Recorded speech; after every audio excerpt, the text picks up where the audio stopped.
Today, in this video, I'm going to explain Samsung Galaxy S21 hard reset or pattern unlock.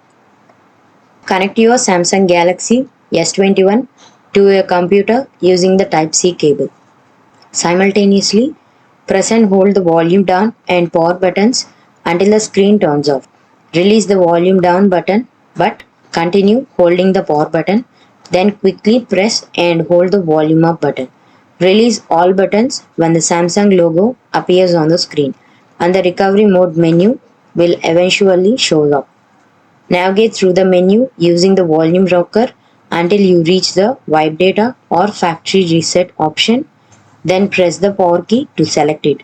Next, select the factory data reset option to confirm the reset process. Wait for the reset procedure to complete. Once the reset is finished, select Reboot System Now to restart your device. After the reboot, follow the on-screen instructions to set up your device as if it were brand new.